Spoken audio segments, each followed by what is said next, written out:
Le vélo, c'est venu de la famille. Quand j'avais 5 ans, où je pouvais un peu choisir le sport que je voulais faire, j'avais toute ma famille qui roulait. Mes parents roulaient comme ça pour le plaisir. Mes frères étaient, je crois, il y en a un qui était licencié en UFOLEP au club de la centrale du budget. Et Sébastien le grand était licencié au vélo club d'Ambérieu. Et puis moi je voulais faire comme tout le monde, je voulais faire du vélo, donc mes parents m'ont inscrit au vélo club d'Ambérieu et puis voilà, c'était parti. De fil en aiguille, ça s'est un peu professionnalisé et en 2012,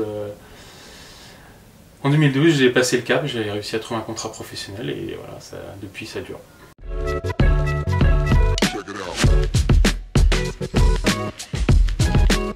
Le premier contrat c'était avec le Team La Pomme Marseille. Premier Tour de France 2015, après une année un petit peu décevante, enfin pas une année décevante, mais en 2014 j'avais eu un petit peu une désillusion. Je pensais vraiment faire partie de la sélection de l'équipe. À l'époque ça devait être Fortuno 8 à le concept, je crois, pour notre premier tour. Et puis j'avais été dans les rangs, j'étais premier remplaçant, mais finalement j'avais pas fait le tour. Donc ça avait été une grosse déception. Et l'année d'après, j'avais pas raté le coche, j'avais réussi à décrocher ma première sélection pour le tour.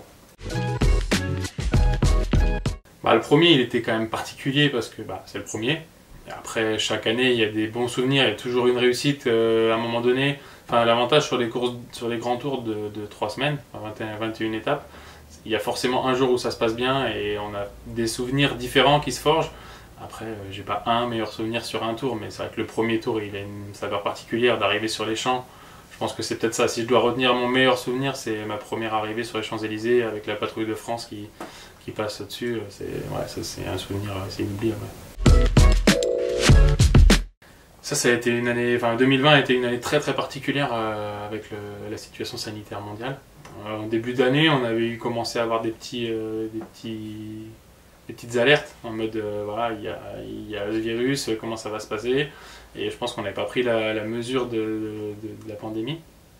Et puis quand en mars, ils ont décidé, quand le gouvernement a décidé de nous confiner en mars, on s'est vraiment senti, moi je me suis retrouvé un peu à blanc, je me suis dit comment ça va se passer en fait, on ne savait pas où on allait, on avait un confinement qui était indéterminé, nous en termes sportifs et professionnels on ne savait pas quand la saison allait reprendre, si elle allait reprendre, quelle course allait être maintenue, donc il y a eu vraiment un long moment d'incertitude, où néanmoins il fallait qu'on continue à s'entraîner pour garder la forme, pour avoir une condition physique optimum au moment de la reprise.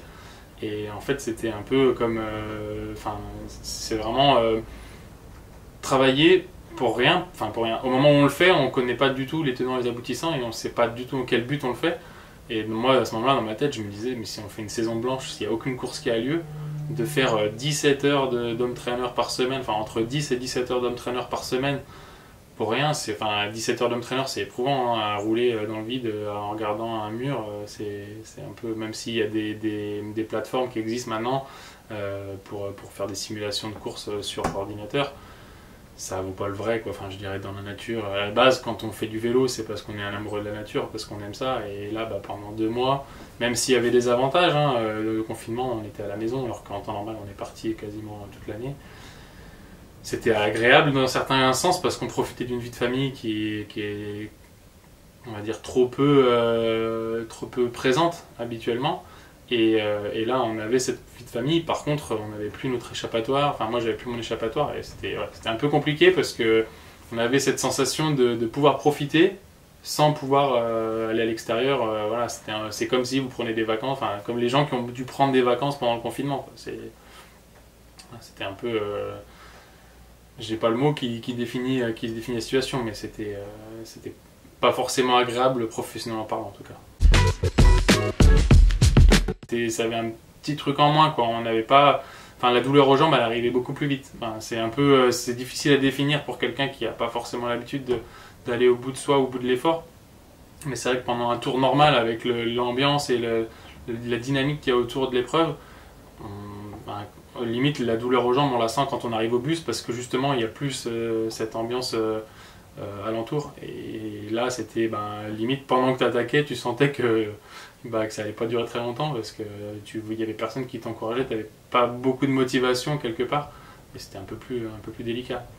Après il y a eu des endroits où il y avait plus de monde que d'autres, il y avait des petites bouffées de public et c'était réconfortant, mais c'est vrai qu'on a eu des situations un petit peu anxiogènes dans des départs de course avec 3 rangées de barrières pour te séparer du public. Sur un Tour de France, quand tu es parti 3 semaines de la maison, c'est un petit peu réconfortant de voir les proches. Là, il y avait interdiction d'accès à l'hôtel, interdiction d'accès au sas de départ, au sas d'arrivée. C'était assez pesant comme ambiance.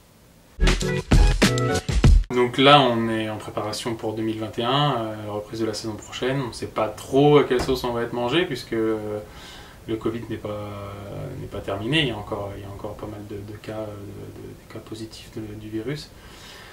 Donc normalement, la reprise de la saison, ça doit être une course en Argentine pour le peloton international. Et pour moi, personnellement, ce sera sur les routes du Tour du Haut-Var, qui doivent être, je crois, fin février. Ouais.